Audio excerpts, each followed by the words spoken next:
जय भीम नमो बुद्धाय। मैं 11वीं क्लास की स्टूडेंट हूँ और side by side computer course और स्पीकिंग कोर्स भी कर रही हूँ। मैं ज़्यादातर महिलाओं को जागृत करने का काम करती हूँ क्योंकि हमारे समाज की महिलाएं जहाँ बाबा साहब ने सोचा था वहाँ नहीं जा रही हैं, वो दूसरे रास्ते को अपना रही हैं। तो मैं ज़्यादा जहाँ भी कैडर करते हैं हम लोग ज़्यादा महिलाओं को समझाने का काम करते हैं, क्योंकि अगर महिलाएं समझ जाएंगी और अपने अधिकार जान जाएंगी तो वो अपने अधिकार छीन सकती हैं, अपने अधिकार छीनने का साहस कर सकती हैं। बिल्कुल, बाबा साहब के संविधान में हमें महिलाओं को इतने अधिकार दिए हैं जिसके बल पर मैं आज यहाँ पर आपके सामने हूँ। हमारे समाज की महिलाएं, हमारी बेटियाँ इन अधिकारों से वंचित हैं, वो शिक्षा के अभाव के कारण है कि उनको अपने अधिकार अभी पता नहीं है, इसलिए वो अपने अधिकार नहीं ले पा रही हैं। मैं अपने कैडर में ज़्यादातर बाबा साहब के संविधान के में जो मूल उद्देशिका है उसको बताती हूँ, क्योंकि अभी मैं पूरे संविधान नहीं पढ़ पाई हूँ क्योंकि मेरी स्टडी भी है। तो मैं संविधान की उद्देशिका को बताकर महिलाओं को समझाने का कार्य करती हूँ कि उनको कितने अधिकार हैं। भारतीय संविधान की मूल उद्देशिका और शिक्षा के ऊपर ज़्यादा मेरा फोकस रहता है। आगे भी मैं, जब तक हमारे समाज की महिलाएं अपने अधिकारों को नहीं जानेंगी, जब तक मैं ये कैडर करती रहूँगी और उनको समझाने का प्रयास करूँगी, जब तक भी मैं समझा पाऊँ। नहीं है, लेकिन फिर भी 50 गाँवों में मैं कर चुकी हूँ।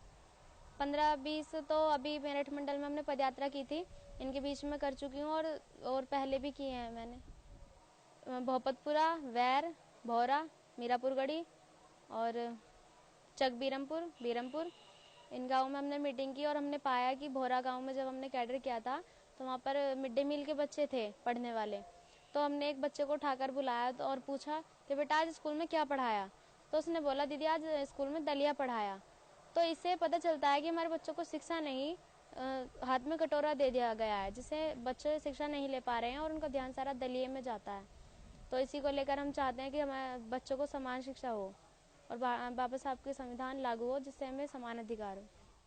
आज बाबा साहब को बहुत कम महिलाएं जानती हैं, बाबा साहब के संविधान को बहुत कम जानती हैं। बाबा साहब ने हमारे लिए कितना संघर्ष किया, हमें कितने अधिकार दिए, उनको बहुत कम जानती हैं। तो विद्यालय में तो बहुत कम जा रही हैं महिलाएं, 8th क्लास करते हैं, 10th क्लास करते हैं, अपना घर में बैठ कर खाना बनाती हैं। तो विद्यालय में भी नहीं जा रही, और जब विद्यालय में नहीं जाएंगी तो संसद कहाँ से जाएंगी, तो संसद में भी नहीं जा रहे हैं। तो बाबा साहब ने जैसा कहा था उसका बिल्कुल विपरीत कर रहे हैं लोग।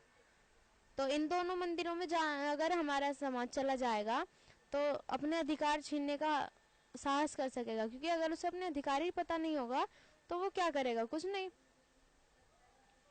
तो हम बाबा साहब के इसी सपने को पूरा करने में लगे हुए हैं कि हमारे सभी बच्चे, जो बच्चे गवर्नमेंट स्कूल में जाते हैं, उनको भी अच्छी शिक्षा मिले। उनको शिक्षा के नाम पर दलिया नहीं, उनको अच्छी एजुकेशन मिलनी चाहिए, जिससे कि वो भी अपने सपने पूरे कर पाएँ। आज हमारे समाज में हर एक बच्चे का सपना होता है कि मैं IAS ऑफिसर बनूं, मैं PCS ऑफिसर बनूं, मैं प्रधानमंत्री बनूं, मैं मुख्यमंत्री बनूं। लेकिन क्या वो बन सकते हैं? अगर उनको एजुकेशन अच्छी नहीं मिलेगी तो वो कुछ नहीं बन पाएंगे। तो अगर उनको एजुकेशन अच्छी मिल गई तो वो भी अपने सपने पूरे कर पाएंगे और हमारे बाबा साहब का सपना पूरा हो जाएगा, जो कि बाबा साहब ने सोचा था कि मेरा समाज आगे जाना चाहिए। इसी के ऊपर हमने पूरे मेरठ मंडल में लगभग 1000 किलोमीटर की पदयात्रा अभी की है।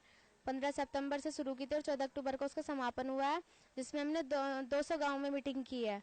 मीटिंग के जरिए हमने पाया कि आज भी हमारे समाज की हालत बहुत बुरी है। हमारे बच्चों को शिक्षा नहीं, दलिया दिया जा रहा है गवर्नमेंट स्कूल में। तो अगर या तो व्यापारी पूंजीपति लोगों को, या तो उनके बच्चे गवर्नमेंट स्कूल में पढ़ने चाहिए या फिर हमारे बच्चे प्राइवेट स्कूल में पढ़ने चाहिए, तो दोनों को शिक्षा एक मिलेगी। और जिस स्कूल में जो नौकरी अमीर के बच्चे को लगेगी वही नौकरी हमारे बच्चे को भी लग पाएगी। तो हमारा यही संघर्ष है कि हमारे बच्चे भी आगे बढ़ पाएं और अपने सपने पूरे कर पाएं। मैं कट्टर भीमपुत्री पूर्वा बौद्ध समता आवाज TV चैनल को देख रहे सभी दर्शकों को मेरा क्रांतिकारी जय भीम नमो बुद्धाय।